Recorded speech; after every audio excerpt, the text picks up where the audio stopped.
దేశానికి స్వాతంత్ర్యం వచ్చి 80 సంవత్సరాలు కావస్తున్నా కనీస మౌలిక వసతులకు నోచుకొని గ్రామాలు ఎన్నో ఉన్నాయి. చేయటానికి ఓ పని, ఉండటానికి ఓ గూడు, చదువుకోవటానికి ఓ పాఠశాల ఉంటే చాలు అనుకునే ప్రజలు ఇంకా దేశంలో ఉన్నారు. ఇలాంటి వారిని పట్టించుకోవాల్సిన ప్రభుత్వాలు చూసి చూడనట్లుగా వ్యవహరిస్తున్నాయి. చిత్తూరు జిల్లా పలమనేరులో కనీస అవసరాలకు దూరంగా ఉంటున్న ప్రజలను వైకేటీవీ పలకరించగా అనేక సమస్యలు బయటపడ్డాయి.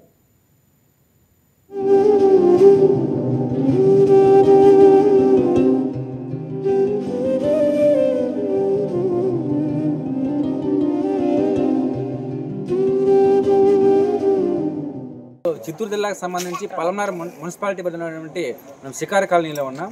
సో ఇక్కడ దాదాపుగా 40 సంవత్సరాల నుంచి కూడా ఇక్కడ శాంక్షన్ చేసిన ఇల్లు సంఖ్య ఎంత అంటే దాదాపుగా 40 సంవత్సరాల నుంచి స్వతంత్రానికి దూరంగా బతుకుతా అనేక సమస్యలు, అనేక లోటుపాట్లు ఎదుర్కొన్నటువంటి షికారి కాలనీలో మనం ఉన్నాం. మరి ఇక్కడ వాళ్ళకి ఏం సమస్యలు ఉన్నాయి, ఈ సమస్యల పట్ల వాళ్ళు ఇప్పటిదాకా గవర్నమెంట్ని ఆశ్రయించినారా, వాళ్ళ పిల్లల భవిష్యత్తు సంబంధించి స్కూళ్ళు ఉన్నాయా, వాళ్ళకి మెడికల్ సంబంధించి పర్యవేక్షణ చేస్తున్నా లేదనే విషయం పైన మనం వాళ్ళతో మాట్లాడే ప్రయత్నం చేద్దాం. చిత్తూరు జిల్లా పలమనేరు మున్సిపాలిటీ పరిధిలో ఈ షికారి కాలనీ ఉంది.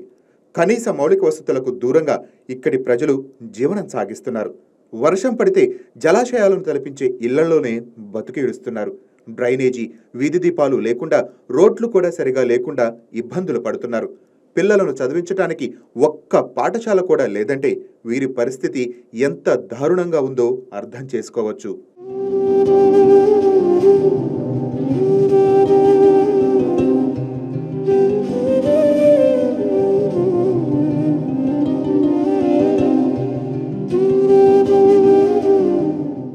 ముప్పై 5 సంవత్సరాల క్రితం వీరికి 30 ఇళ్లు మంజూరు చేశారు. ఇప్పటికీ అదే ఇళ్లలో నివాసం ఉంటున్నారు. వీధుల వెంబడి తిరుగుతూ పిన్ని సూదులు అమ్ముకునే జీవనం సాగించే షికారీలను గుర్తించడంలో ప్రభుత్వాలు విఫలం అయ్యాయి. సంక్షేమ పథకాలు కూడా వీరికి అందటం లేదు. ఆరోగ్యశ్రీ కార్డులు లేక వైద్యానికి దూరంగా ఉంటున్నామని వాపోతున్నారు. ఆరోగ్యశ్రీ కార్డు లేకపోవడంతో తన భర్త ప్రాణాలు కోల్పోయారని, 3 పిల్లలను తాను ఎలా పోషించాలని ఓ మహిళ కన్నీరు మున్నీరయింది. ఆపరేషన్ చేయలేదు సార్. తిరుపతిలో కూడా పోయి 10 రోజులు ఉండేసి వచ్చినాను సార్. అప్పటికి ఆ జ్వరం వల్ల ఈ వానలో తడిచి జ్వరం వచ్చేసి ఇప్పుడు మా ఇంటైనా చనిపోయినారు. కార్డు లేకుండా ఇక్కడ ఉంది చూడండి సార్. అన్ని హాస్పిటల్ తిరిగేసినాను, ఒకటి కూడా నేను వదలలేదు. మా ఇంటైనది మొత్తం టెస్టింగ్లు చేపించినాను. ఆరోగ్యశ్రీ కార్డు ఉంటేనే మాత్రమే మీ ఇంటాయనకి ఆపరేషన్ చేస్తాను, లేకపోతే చేయలేదు చేస్తాం, లేకపోతే చేసేలేదు అనేసి మళ్ళీ రిటర్న్ పంపించేసినారు సార్. ఈ కార్డు వల్ల ఇక్కడ ఎన్ని తిప్పలు పడినా కూడా రాలేదు. గడిచిన మా ఇంటాయన చనిపోయినప్పుడు వచ్చింది సార్. చనిపోయినప్పుడు తర్వాత వచ్చింది సార్. 3 బిడ్డలు సార్ నాకు. భారీ వర్షం పడితే ఇళ్లలోకి నీరు చేరుకుంటుందని, దీంతో పట్టణంలోని షాప్స్ వద్ద పడుకుంటున్నామని ఆవేదన వ్యక్తం చేస్తున్నారు. తమ కాలనీలో పాఠశాల కూడా లేకపోవడంతో చదువుకు తమ పిల్లలు దూరంగా ఉంటున్నారని చెప్తున్నారు. మున్సిపాలిటీ పరిధిలో ఉన్నా కూడా తమను అధికారులు పట్టించుకోవటం లేదంటున్నారు. కరెంటు బిల్లులు, ఇంటి పనులు కట్టించుకుంటున్న అధికారులు తమ కనీస అవసరాలు తీర్చడంలో మాత్రం నిర్లక్ష్యంగా వ్యవహరిస్తున్నారని పేర్కొన్నారు. పిన్నులు సూదులు వ్యాపారం చేస్తాం సార్. పిన్నులు సూదులు సంతకి పోతాము. ఏదో 100-200 రూపాయల వ్యాపారం అయితే మా పిల్లలకు భోజనము మేము నైట్కి వండుకునే పరిస్థితి లేదు సార్. ఏదో వస్తే ఇడ్లీయో టీయో హోటల్లో తెచ్చుకొని తినేస్తాం. నిద్ర వాన వస్తే గానీ బయట పోయి అంగడి ఏదన్నా అంగడి మూసేస్తే 9-10 గంటలకు మూసేస్తే మేము ఆడ నిద్రపోతాం సార్. అంటే అంగడి ముందర పడుకుంటారు. ఆ ముందర మూసేస్తేనే పండుకుతారు. కొందరు ఏమంటే మీరు పండుకోవద్దండా, ఈడ మాకు ఏదోదో జరిగిపోతుంది కొందరు అట్లా చెప్పేస్తారు సార్. మేము అది కూడా భయపడే వర్షం పడిందంటే మీ ఇల్లు మొత్తం నీళ్ళు వచ్చేస్తాయి. ఇల్లు మాత్రం ఇల్లు ఉండే వాళ్ళంతా కొందరికి బయట పండుకుంటారు. కొందరు ఏమంటే ఆడ ఇల్లు అడ్జస్ట్ చేసి ఏదేదో ఉండే పాత బట్టలంతా ఆడ వేసుకొని అడ్జస్ట్ చేసుకుంటారు సార్. ఇదే విషయంపై మానవ హక్కుల సంఘానికి వైకేటీవీ తరపున ఫిర్యాదు చేయడంతో కాలనీకి వచ్చిన సభ్యులు వారి దీన పరిస్థితి చూసి చలించిపోయారు. అధికారుల తీరుపై ఆగ్రహం వ్యక్తం చేశారు. వైకేటీవీ వెలుగులోకి తెచ్చిన షికారీల సమస్యలపై అధికారులు ఎలా స్పందిస్తారో చూడాలి. చట్టాలనేది ప్రతి ఒక్కరికి, భూమి మీద పుట్టిన ప్రతి మనిషికి వర్తిస్తుంది. హ్యూమన్ రైట్స్ అనేది కూడా ప్రతి ఒక్కరికి వర్తిస్తుంది. రైట్, ఫండమెంటల్ రైట్స్ అనేది ఉంది. ఫండమెంటల్ రైట్స్లో ఉచిత వైద్యం అనేది ఉంది సార్.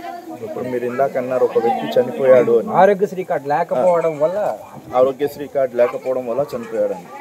ఆరోగ్యశ్రీ కార్డు లేకపోయినా అబ్బా కార్డు అనేసి ఇప్పుడు వస్తుంది సార్. సో ఈ అబ్బా కార్డు అనేది ఆయుష్మాన్ భవ్ అంటారు దాన్ని. అది ప్రధానమంత్రి గారు ఇచ్చేటువంటి కార్డ్ అది ప్రతి ఫ్యామిలీలో ఉండాలి.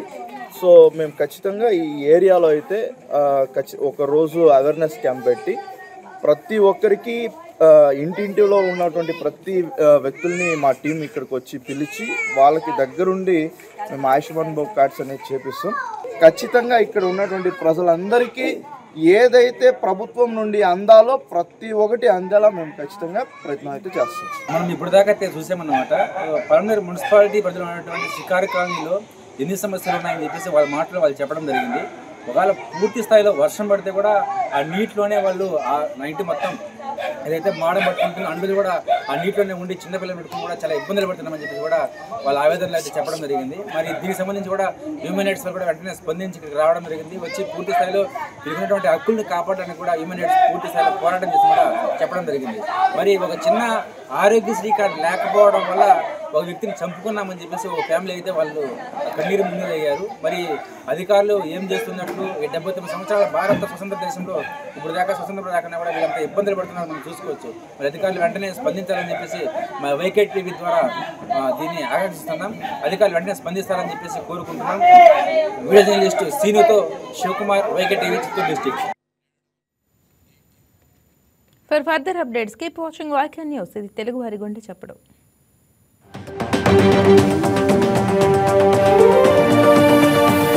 ఈ వీడియో మీకు నచ్చినట్లయితే లైక్ చేయండి, షేర్ చేయండి, మా ఛానల్కి సబ్స్క్రైబ్ చేయండి.